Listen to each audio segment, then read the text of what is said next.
Hi, my name is Mike. I am a senior advisor with the Industry Operations Branch at the Alberta Energy Regulator, and I am going to talk to you today about the Alberta Energy Industry Water Use Report, and specifically our hydraulic fracturing information. As you come to this page, you of course will come to a disclaimer. At the top of every page, you're going to see a couple of buttons that will refresh and bring you back to the initial view of the page. There will be a share button over here where you can email links to an acquaintance if you like, or you can download the various information as an image or a PDF file. Now we'll move on into our hydraulic fracturing water use tab. These various tabs across here will bring you to different pages within the report. This first tab is actually an update of information that we initially released in 2017. This updated information now includes data for the year of 2017 as well. So this particular hydraulic fracturing water use summary page provides a little bit of background information on what hydraulic fracturing is. And then we move into this image here on the top left, which tells us the total water use and hydrocarbon production related to hydraulic fracturing. As we scroll down, we move into more information on those makeup water sources. That makeup water is categorized a couple of ways. That makeup water is generally either non-saline water, which is surface water or shallow groundwater, or alternative waters, which are waters like produced water or reused wastewaters. We see in 2017 almost 23 million cubic meters of non-saline water were used in hydraulic fracturing. Now, as we've talked about before, we have developed a non-saline water use intensity metric specific for hydraulic fracturing, which is the barrels of non-saline water used to produce 1 barrel of oil equivalent through hydraulic fracturing.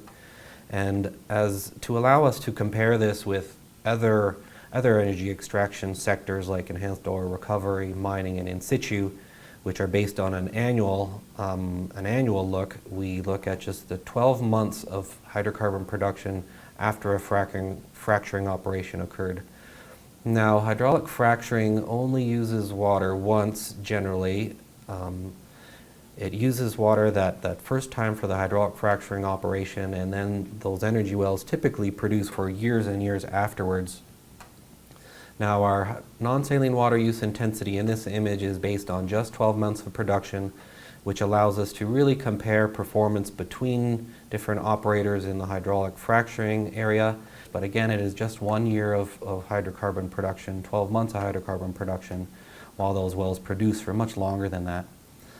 Now, if we scroll a little below that, we try to demonstrate that ongoing production and the one-time use of water with our non-saline water use intensity over time. The scale on the bottom here now you'll see is not specific calendar years, it's years of production.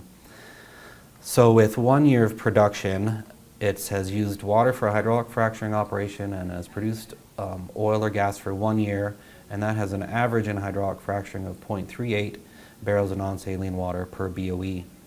Now, as we continue producing through the years, we aren't using any more water, so we see as we produce more, that non-saline water use intensity decreases.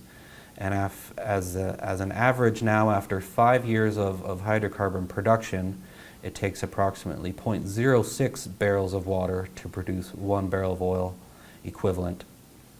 So this map here shows the non-saline water use regions for hydraulic fracturing in 2017. It's color-coded by volume, with the light blues being small volumes and the darker blues being larger volumes.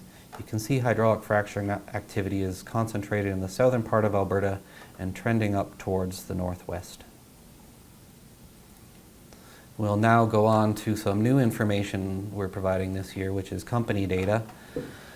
This is where we are able to provide information specifically to individual companies on how they use non-saline water for hydraulic fracturing. So we provide a bunch of background information at the top here that you can read. We encourage you to read to gain some context and understanding about this type of operation. Now, the first thing that we see here for interactivity is we can compare it by different company sizes.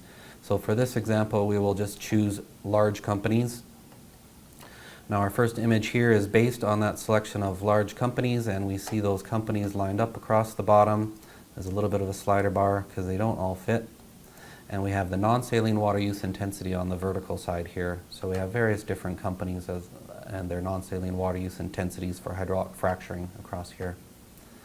As we scroll down a little bit, we now see what we have learned from looking at our data is that the water needs for hydraulic fracturing certainly vary by the geological formation that they operate in, and that's displayed in the bottom, or in this figure right here, for that large company size who produce more than 20 million barrels of oil equivalent per year.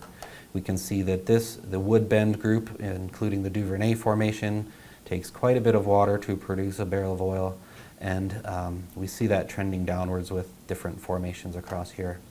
You'll see some blanks here in these boxes, and that's because we now need to select a specific company. We'll just pick this one here. So now we see that this box here is populated now, and now it's that specific company we selected above, and it shows their different non-saline water use intensities based on the formations they're operating in. So it has divided this total up here and shows us that they actually vary in some different formations. So now to learn more about different companies in this company size group of 20 million BOE per year, we can pick a specific formation, and we'll choose the Doig-Montney. Now we can scroll down, and the text shows some different discussion about what the graphs show in general, not specifically as we have our selections made here. Now we can see that these are all the different large-sized companies producing more than 20 million BOE per year and operating in the Doig-Montney formations. We see their total water use volumes on the left. In the middle here, we see their hydrocarbon productions, and on the right, we see their different non-saline water use intensities, which is barrels of non-saline water per BOE produced. So, as we go down even further, we can pick one of these companies. We'll pick the same one as before, which now will provide us more information on that first company that we picked and some of their trends over the last few years. So now this little image here shows how much water they have used in total over different years. Now information on their makeup water. We can see that throughout this time their hydrocarbon production has been increasing. And we can also see throughout that time their non-saline water use intensity has been variable. It has decreased for a couple of years, and over in the year 2017 it has increased again, which reflects different strategies of conducting the hydraulic fracturing operations and the production that they get to it. And that is a quick overview of our Alberta Energy Industry Water Use Report for hydraulic fracturing.